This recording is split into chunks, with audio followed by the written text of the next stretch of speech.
4. Good evening. I'm Diane Sare, Larouche independent candidate for U.S. Senate, running against Chuck Schumer in 2022. And tonight's symposium, I'll be joined with two of my colleagues and friends of many years, Roger Ham and Gary Konitz. And what we're going to be talking about is the forecast that Lyndon Larouche made back in the late 60s and then again in 1971 when he warned that President Nixon was going to bring down the Bretton Woods system and that we were headed for a crash of the transatlantic financial system. Now, I'm not going to go through the details of that because we're going to watch a video put together by Dennis Small, a former political prisoner himself and longtime associate of Lyndon LaRouche, which goes through the forecast, what Nixon did, et cetera. And then we're going to discuss how that affected people in the state of New York and in the nation and in the world. Before I get to that, just a couple things on the update. Obviously, things are moving at a very rapid pace in New York. It looks like the complete lunatic wing of the Democratic Party is hell-bent on taking over. Cuomo has resigned. He did it apparently during the moment when Chuck Schumer wanted to have full attention on him for this silly infrastructure bill that he got through the Senate, which allocates so little money for spending on infrastructure that you have to use the microscope to find it. And then a large amount of the projects are for insane things like electric cars when we're not going to have any electricity. People are raising what's really behind this attack on Governor Cuomo, and there are various ideas. I'm not really sure. I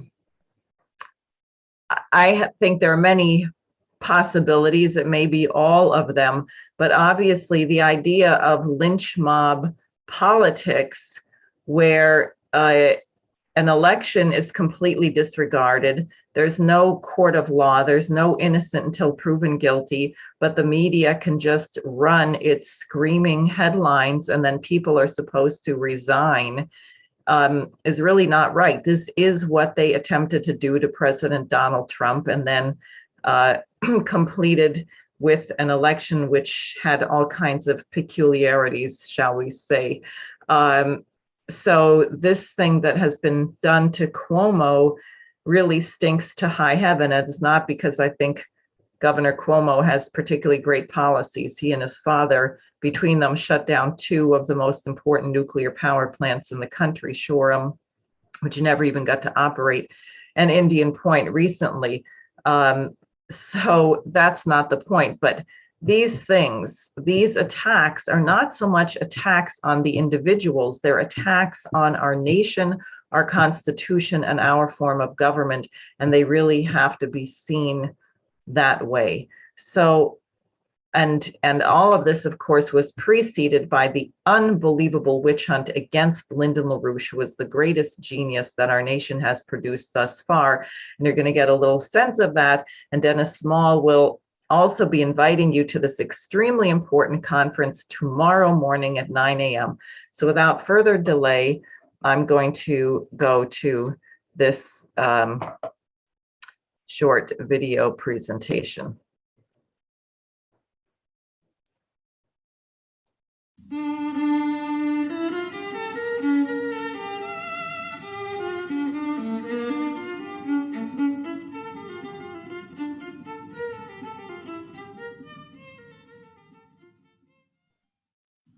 On August 15, 1971, 50 years ago, President Richard Nixon delivered a dramatic 18-minute national television address. It was a Sunday. He announced, number one, that the dollar was being decoupled from gold. The dollar would no longer be redeemable in gold. Number two, that a floating exchange rate system would replace the existing fixed exchange rate international monetary system. And number three, that a temporary wage and price freeze would be instituted in the United States, which quickly became phases 1, 2, and 3 drastic austerity measures. Although Nixon announced these measures purportedly to rein in financial speculation against the dollar, they in fact opened the floodgates to the most massive, lengthy, speculative binge in the history of mankind, coupled with physical economic collapse, which continues to this day. Accordingly, I have directed the Secretary of the Treasury to take the action necessary to defend the dollar against the speculators. I have directed Secretary Connally to suspend temporarily the convertibility of the dollar into gold or other reserve assets, except in amounts and conditions determined to be in the interest of monetary stability and in the best interest of the United States. In full cooperation with the International Monetary Fund and those who trade with us, we will press for the necessary reforms to set up an urgently needed new international monetary system. Stability and equal treatment is in everybody's best interest. I am determined that the American dollar must never again be a hostage in the hands of international speculators. The time has come for exchange rates to be set straight and for the major nations to compete as equals. There is no longer any need for the United States to compete with one hand tied behind her back. Nixon's speech was followed by the Azores International Monetary Conference in 1972, which officially ended the fixed rate system, and later by the 1999 cancellation of FDR's Glass-Steagall Act, which put the last nail in the coffin. Nixon's action unleashed an international speculative feeding frenzy that has today driven total speculative financial instruments, such as derivatives, up into the range of $2 quadrillion. That's a 2 followed by 15 zeros.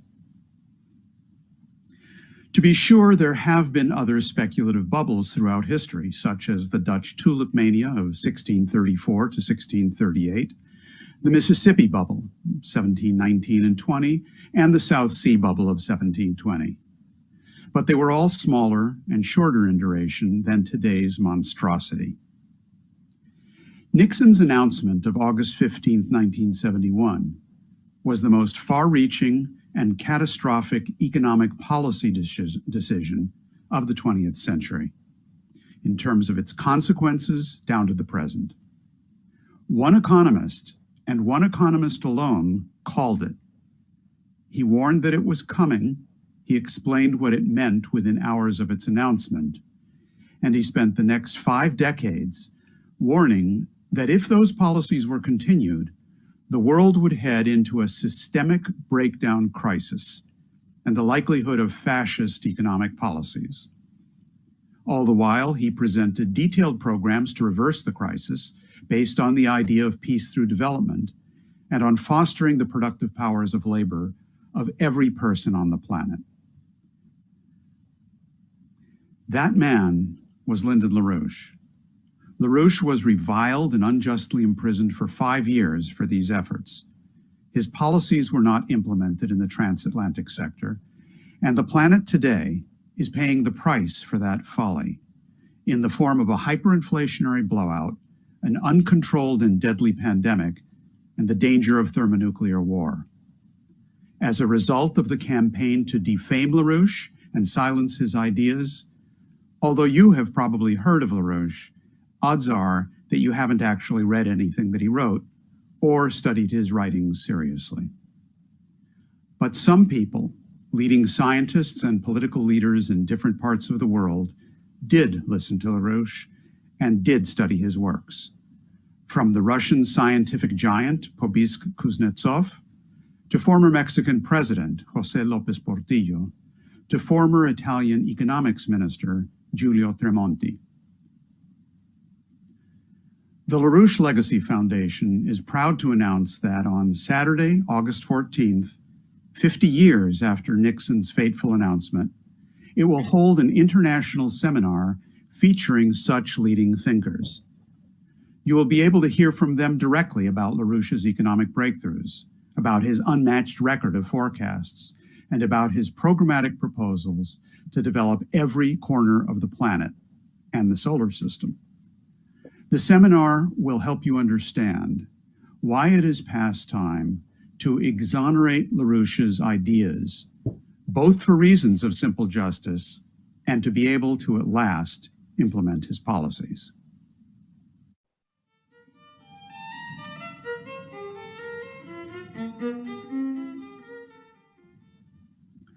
Where were you 50 years ago on August 15th, 1971?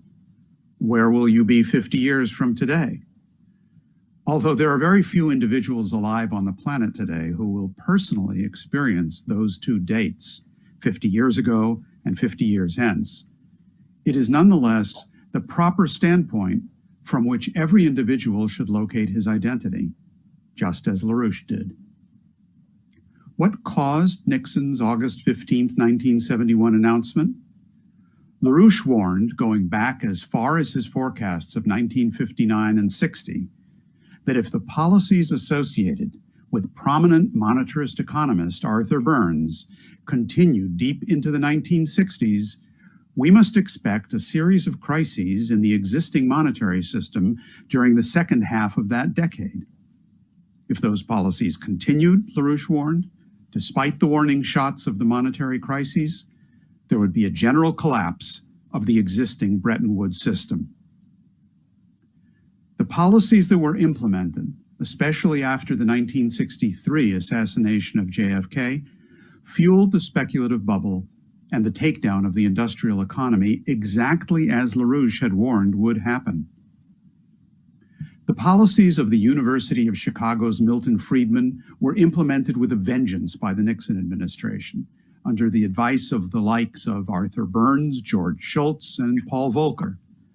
Friedman had called explicitly for unpegging the dollar from gold. Quote, "Set the dollar free by stopping pegging the dollar," closed quote. And in the months leading up to August 15, 1971, Arthur Burns, by then the head of the Federal Reserve Bank, was making frantic phone calls to Wall Street banks, promising that the Fed would provide as much money as needed, as soon as they needed it. From dead zero, the rate of money supply growth jumped to 13%. It was the 1970s version of quantitative easing. While Larouche was warning publicly that a blowout was imminent, all of the leading economic luminaries were busy guaranteeing the opposite. Said Arthur Burns in 1969, and I quote, "Financial crises, which frequently disrupted economic life in earlier times, no longer exacerbate our troubles," close quote. George Shultz, director of the Office of Management and Budget, stated on May 10, 1971, quote, "When Nixon came into office, others said the inflationary thrust could never be contained without a virtual takeover of a major economic activity or a major depression. It was, and without either," close quote. And then, of course, there was Paul Samuelson, the 1970 Nobel Prize winner, whose textbook, Economics, was studied by hundreds of thousands, if not millions, of hapless university economics students. He guaranteed, and this is a quote from his book, "The modern fiscal system has great inherent automatic stabilizing properties. All through the day and night, whether or not the president is to be found in the White House, the fiscal system is helping to keep our economy stable. If a recession should get underway while Congress was out of session, powerful automatic forces would go instantly into action to counteract it without the need for any committee meetings or for exercise of any human intelligence," close quote. Perhaps the only thing we can agree with Samuelson on is that no human intelligence was in fact exercised. Lyndon Larouche decided, as he saw the oncoming train wreck bearing down upon the United States, that it was time to demolish the academic reputations of these and other economists. He personally challenged what he called the quackademics to public debate, to demonstrate that their policies, of the Keynesians and the Friedmanites alike, were leading the world towards a new fascism, modeled on the concentration camp economics of Hitler's finance minister, Hjalmar Schacht. Perhaps the most famous of these was Lyndon Larouche's debate with the country's leading Keynesian economist, Professor Abba Lerner, on December 2nd, 1971, before hundreds of students at Queens College in New York City, during which the liberal Lerner finally blurted out, quote, "But if Germany had accepted Schacht's policies, Hitler would not have been necessary," close quote. Years later, Lerner's supposedly opposite number, Milton Friedman, also jumped to Schacht's defense in response to a question phoned in to a July 24th, 1978 Chicago radio show. Friedman said, quote, "Dr. Schacht cannot be held responsible for the crimes of the Nazis. Hitler's arise from monetary instability, and Schacht was a genius at preventing monetary instability. Had his policies succeeded, Hitler would not have come to power," close quote. Both of these economists were merely following in the footsteps of Lord John Maynard Keynes himself, who praised Schacht's handiwork in the introduction to the 1937 German edition of his book, The General Theory. Quote, Keynes, "For I must admit that much in the following book was written and illustrated in reference to the situation in Anglo-Saxon countries. Nevertheless, the theory of production as a whole, which is the object of this book, can be much better adapted to the conditions of a totalitarian state than the theory of production and distribution of wealth under circumstances of free competition and a large measure of laissez-faire."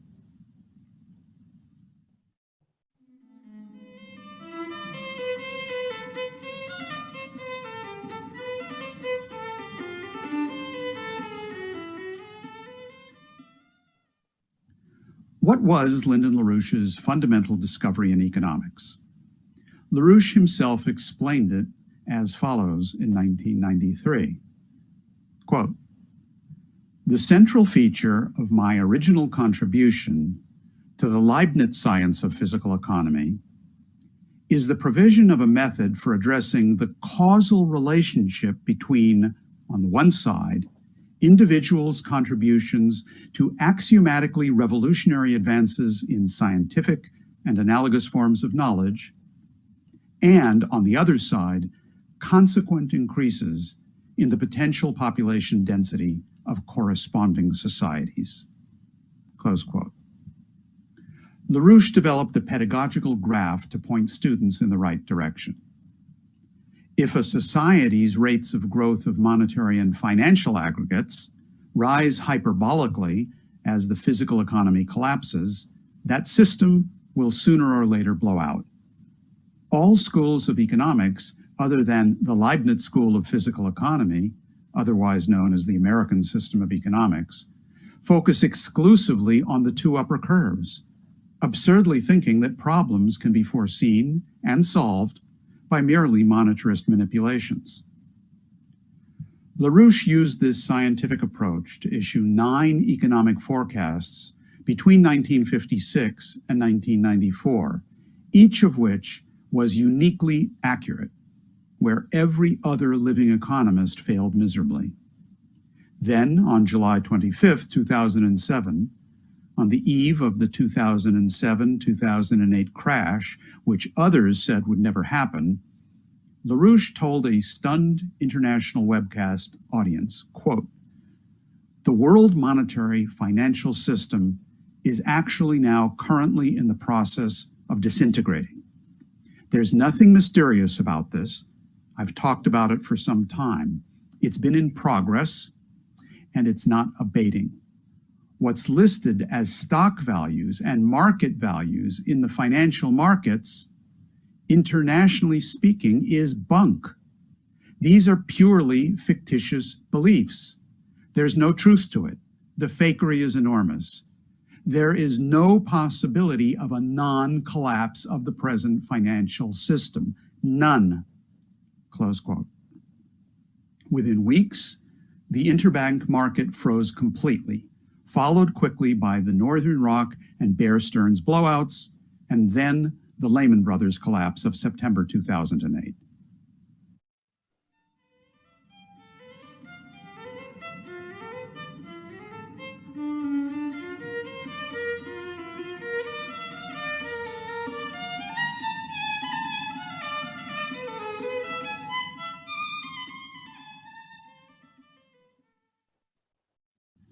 Throughout his life, Larouche showed that the art of physical economy lies in fostering man's unique creativity to achieve nonlinear leaps in the productive powers of labor.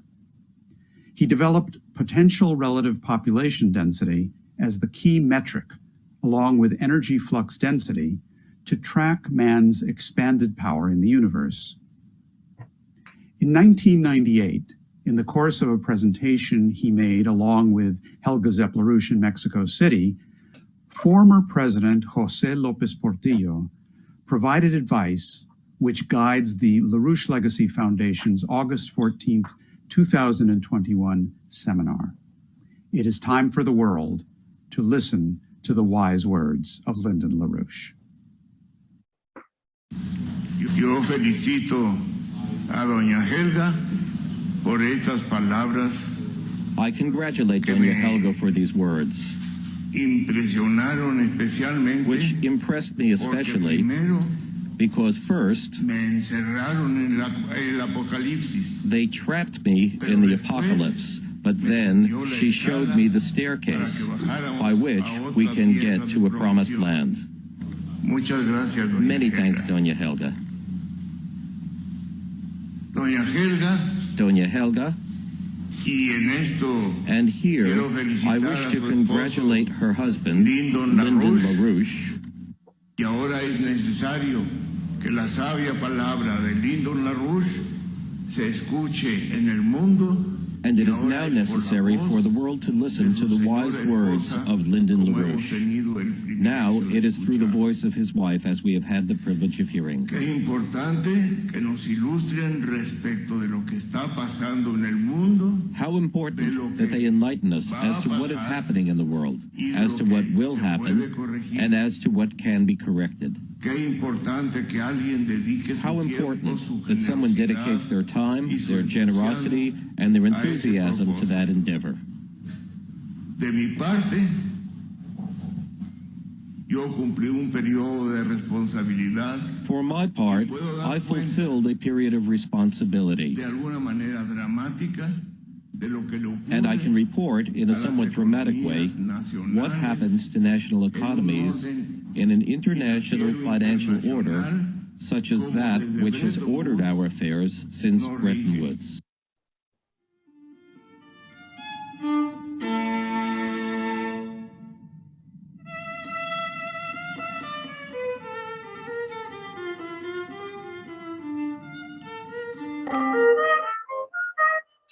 Oops.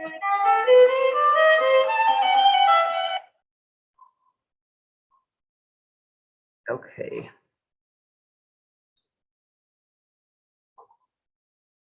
There we go. Okay. Sorry, I was having trouble turning off the video and finding myself again.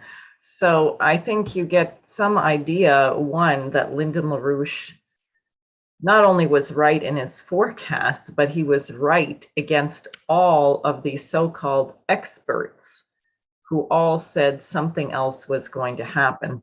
I would also say that for my campaign, we might have a new slogan, which is before there was Schumer, there was Schacht, both from Brooklyn. But let me now introduce my colleague, Roger Ham, who met this organization somewhere in upstate New York. Was it Buffalo, Roger? Yes. And he has a few reflections on this. So why don't you go ahead? Well, thank you, Diane, for inviting me on this evening. Yes, I was a student in both Rochester and Buffalo at the time that these events were happening.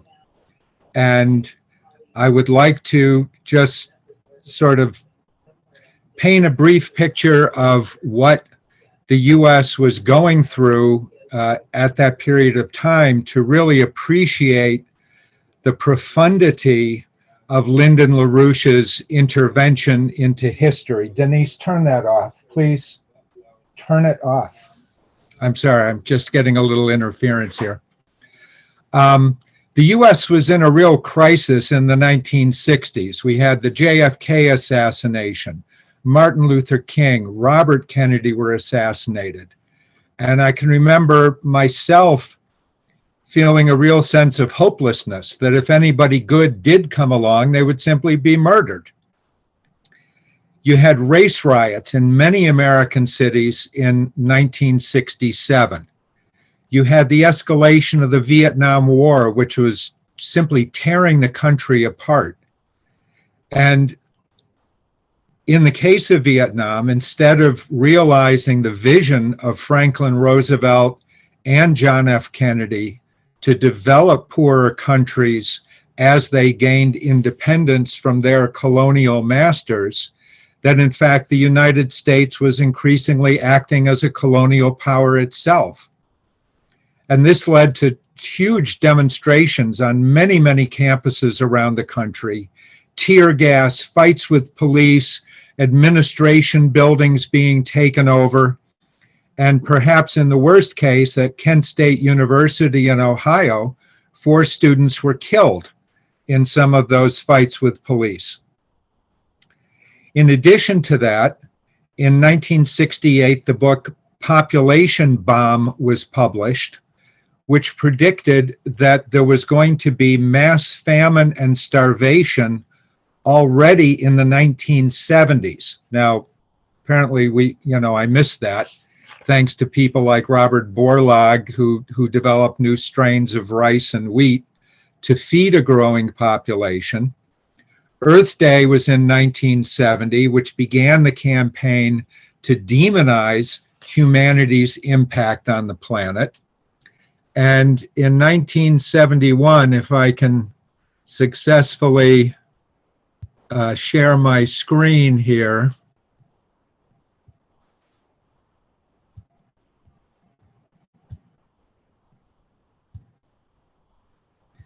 In 1971, the computer model that later came out in the form of this book, The Limits to Growth, was published, where the infallible computer, which of course has to be programmed by a human being, was able to prove conclusively that we were doomed because of mankind's insatiable demand for more and more of everything.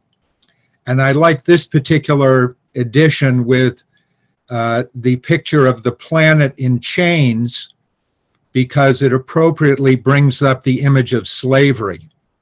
Because only by halting all economic growth, all population growth, consumption of resources, could we stretch out the day of our doom, which no matter what we did was itself unstoppable. Larouche's response to this was to publish exactly the opposite. There are no limits to growth. And that was based on Larouche's view that creativity and scientific discoveries could endlessly overcome the apparent limits to further growth. However, at the time, in addition to the things I mentioned, you had the rock, drug, sex counterculture, which was telling these same youth who were becoming completely disillusioned with authority that forget about the world, just seek pleasure. So that the population was being assaulted with the idea that progress itself was evil and must be stopped. Now, it was in that environment that Larouche was lecturing on many campuses, telling people that in fact it was much worse than they thought, that it wasn't simply a crisis in the United States, but that we were facing a crisis of civilization. And as Dennis Small described, that the financial crises that were just beginning would lead to such massive financial speculation that it could only be sustained by looting the physical economy and the standard of living, not only of third world countries that we might use for cheap labor, but for the United States population as well. And he explicitly described this as Shaktian economics. Now, I'll also just show you again the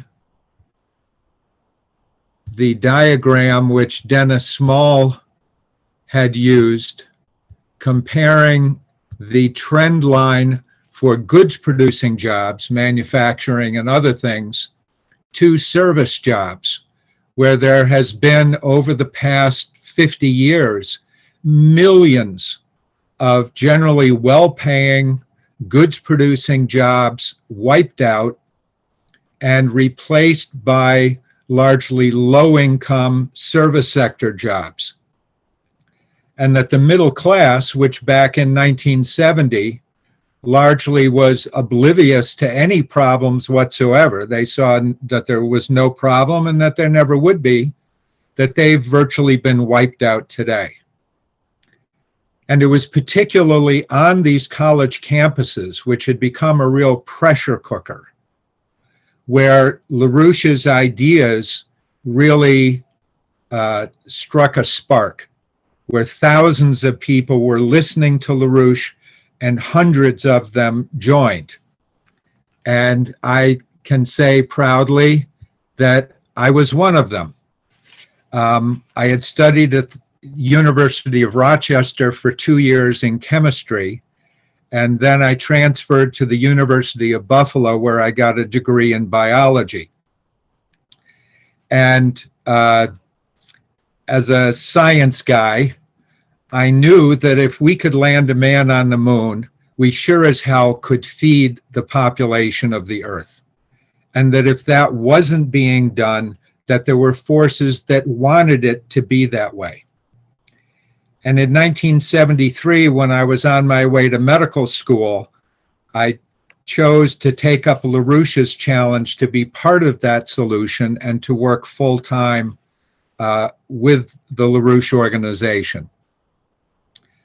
And one of the things which really captivated me about Larouche was that at the same time that he was describing in the most horrifying details what would happen if we stuck with these failed axioms that guided economic and political policy, he was also demanding that solutions were readily available if we had the courage to fight for them. And one of the issues that really drew me to Larouche was the whole question of fusion energy, which was the idea that through creative scientific discoveries, we could provide electrical power, clean water, food, healthcare, education for every person on the planet. We knew that the key to that was energy, and particularly the kinds of high energy density only available through nuclear fission and fusion. We knew already at that time that the low efficiency and unreliability of solar and wind power made them useless for the kind of global development that was needed. In 1974, we formed the Fusion Energy Foundation, and we began to publish Fusion Magazine to create public support for nuclear power in the near term and commercial fusion power as rapidly as possible. And I want to just show you the cover of a few of these wonderful magazines which we published during the 70s and 80s. If people haven't seen this, you really should. And I'll just go through some of these quickly. Fusion, the coming breakthroughs in fusion. This was on the industrial development of Africa. This issue highlighted the critical role of science in really determining the growth potential of the whole economy. It's boom or bust for both. The NASA story, the fight for America's future, no limits to growth, making India an industrial superpower. So over the years, we provided a public forum for fusion scientists to both communicate amongst themselves and to reach the general public. We took that fight to the streets and to the airports, where we became rather infamous for our attacks and ridicule of people like Jane Fonda and these other people who simply said it can never be done. I personally spoke at dozens of Rotary clubs, Kiwanis clubs, Elks clubs about the potential of the space program, the potential of nuclear energy to address all of the critical problems that we were facing. In 1980, a Democratic congressman from Washington State, Mike McCormick, introduced the Fusion Energy Research Act. And here's a picture of the bill itself, which called for a crash program to develop a demonstration fusion power plant before the end of the 20th century, very much using the sort of image that Kennedy had done with the Apollo program. And this sort of crash program was very much modeled on the Apollo program that got us to the moon. And that program, that bill was actually passed in Congress, but it was never funded. And this is a chart which we had produced, which starting with a starting point of 1976, where all the various curves diverge, which projected how rapidly fusion could be developed as commercial power as being dependent on the level of funding that was made available. Obviously, a crash program would bring it online quicker than a more moderate program. The funding level that was actually adopted by Congress is the little squiggly line at the very, very bottom of the curve, which is underneath the bar which is entitled Never Fusion Funding. That we have adopted a funding level that would ensure that fusion would always be 30 years or 50 years in the future. And it has now been 50 years since this process has gone on. And while there have been tremendous strides made in fusion energy, the actual commercial development is still many years in the future. We'll see how far that is. And I'll just mention that at the University of Rochester in 1970, they formed a laser fusion center for research on fusion and many other things. This is inertial fusion, involving the use of high energy lasers. And in 2018, a physicist, a woman physicist at the University of Rochester, shared the Nobel Prize in Physics for her work on these high-powered lasers. Now, the work that we had done on fusion included how these technologies could be used for protection against nuclear missiles. And in 1983, when Ronald Reagan went on national television and called for joint US-Soviet development of beam weapons based on those technologies, the national media had to turn to the Fusion Energy Foundation because we were the experts, we were the authority on that technology, We had helped to develop it, had been key to Ronald Reagan adopting it as a national initiative to explain to the American people what the technology was based on and what the implications would be. The FEF, the Fusion Energy Foundation, was called fusion's greatest private supporter, and top officials acknowledged that we owe a debt of gratitude for the FEF. There was no organization that did what we did in terms of bringing these ideas and this potential for a beautiful future to the public. And by the mid-1980s, Fusion had 100,000 subscribers and was without question one of the most influential scientific publications in the country. In the late 1980s, the FEF was attacked and illegally bankrupted by the Wall Street and London forces who feared Larouche's ideas and influence. But I think it gives you a real insight into Larouche's character, that at the same time that he was opposing evil policies, at the same time he was working to inspire people with the truth of what could be and to wage a relentless campaign to make that happen. And in that spirit, I would urge everyone here to take that into their heart and to support Diane's campaign and help us to make history today. So thank you. Thanks, Roger. That's quite a report, actually. So before I say more, let me turn to Gary, my campaign manager from upstate, who I just visited with very recently. And there's quite some concern about food production and other things. But what thoughts do you have, Gary, having heard all of this?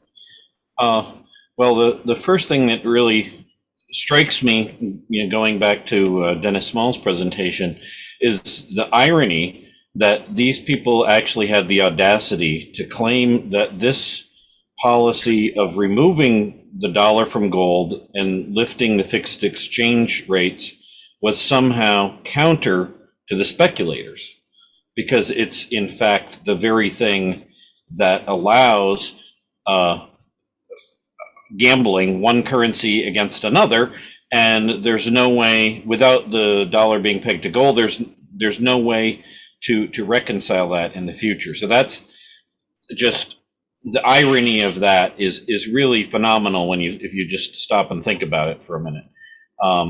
Otherwise, the significance of this in terms of what's been done to food production and productivity in the country as a whole is it's so blatant at this point that people just accept it as the normal situation. I can't help but give one particular example from my recent experience of the last week here, where I had to make a long trip on the road. And there's been a lot of discussion about, the delays in shipping and transportation, and, the trucking companies don't have enough drivers, and this is why, packages are being delayed and all these things. But in the course of this drive, the thing that kept coming to my mind is, if this is what the highways of the United States look like when there is a shortage of trucks and drivers, then, God help us if they could hire all they wanted, because, nothing will be moving anywhere.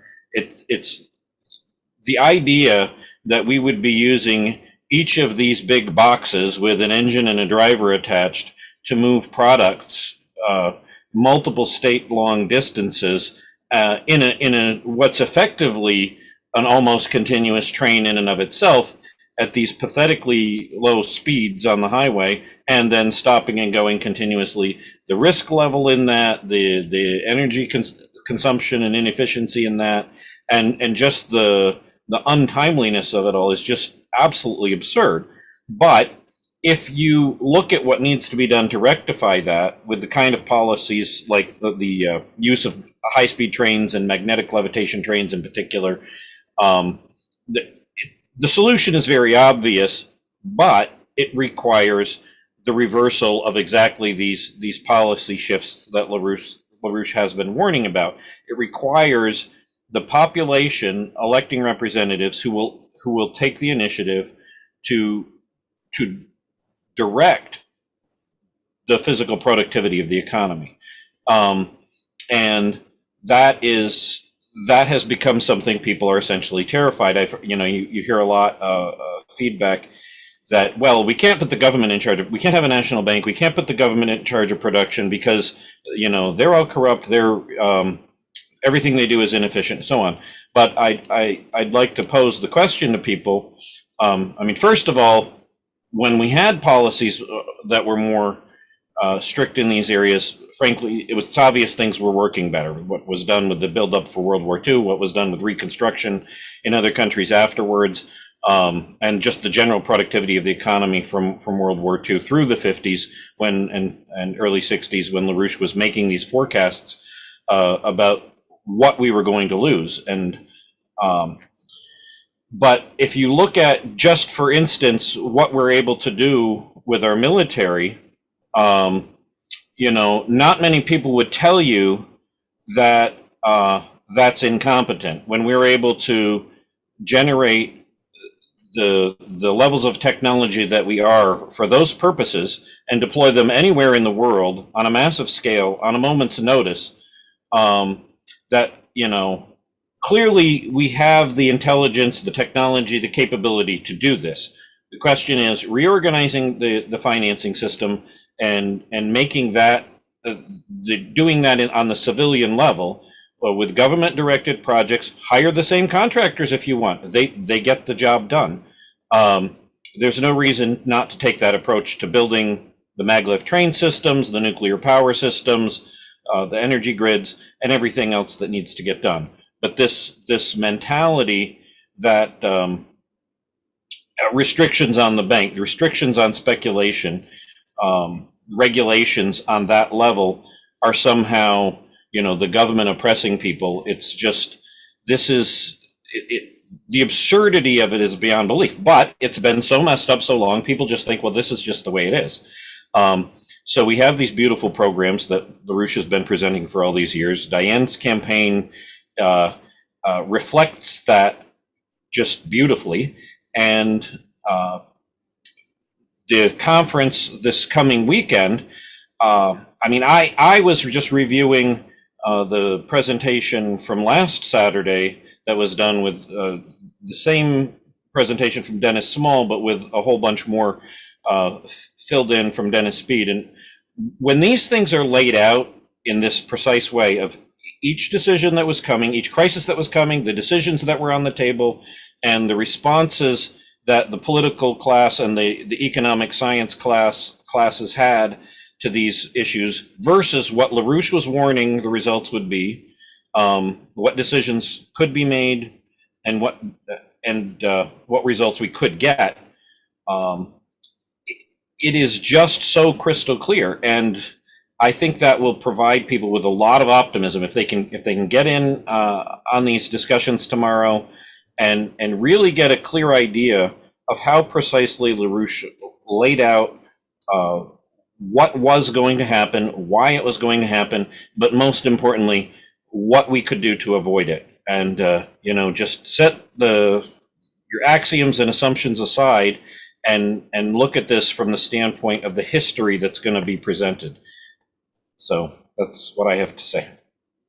Well, what you just said, actually really about the traffic, reminds me of a point that I keep making, but I can't enough. And Roger also got at it with this limits to growth. We don't plan for growth. We have not built. We decided in the 60s that population growth was a bad thing. So, for example, I think it's Penn Station. It was built for a traffic flow of about 250,000 people per day. Pre-COVID public transportation, it was 650,000 people per day. And every corridor in and out of the city, whether it's the highway, the light rail, the tunnels, the ferries, every single one of them is way over capacity. And it also means that if one thing breaks down, you can't move. If you move everything over to the other thing, you're likely to collapse a bridge or something like that. Whereas if we planned for growth, and this is what I keep insisting in my campaign, we have to build infrastructure for our nation to comfortably have 760 million people or 1 billion people. We should build infrastructure that's going to be here when our nation has 1 billion people. And that means it has to have a capacity to handle that amount. That's not bad, that's good. That means we need every single child that's being born or that is going to be born, that they are not a cancerous growth on the planet, but that their creativity and their talent will be needed to make it possible for more people to live. Yeah, it reminds you think about what Maltha said, that the population naturally would be growing geometrically, right? Now, his complaint is that the resources and food supply only grows arithmetically. But the reality is that with human creativity, we can match and exceed any needs for consumption that we could have. But the one thing that he was right about is that the natural tendency for population growth would be geometrically, an increasing rate of increase. And that's exactly what it should be, and we should plan to accommodate that. And it's a good. It's a good. Roger, did you have more thoughts? You're muted there. Roger? There we go. Well, I mean, the reason that I brought up the whole question of the Fusion Energy Foundation was it's an aspect of Larouche's work that I don't think we talk about enough. That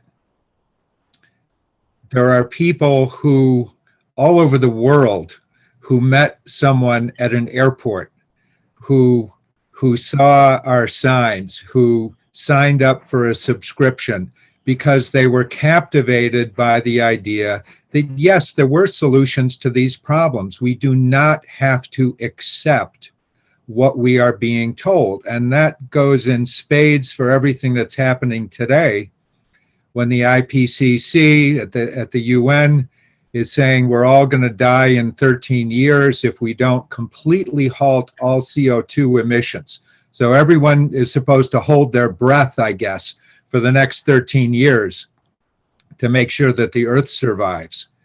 And to be able to, in a rigorous scientific way, to demolish all of those arguments, to prove that it is utter rubbish, that it is not the history of the human race, it's not the history of our country, it's just something that's being imposed on people who, were they not being inspired to fight, often just feel, well, there's nothing I can do. I guess I'll just have to try to somehow live my life under these conditions of devolving standard of living, skyrocketing utility prices, and that sort of thing. And I think that's what's always been so extraordinary to me about Lynn and the whole organization is we can demonstrate that there are no limits to growth, and we know exactly how to do it. And if enough people will support those policies and reject this rubbish that they're being, is being beamed out through their social media and other forms of communication, that this crisis can be solved. There's no reason for this to exist anywhere in the world. Yeah, I think Lynn once said that God would never create a world in which there was not a solution to whatever problems confronted you. That would be a very sadistic God, and I don't think God is like that.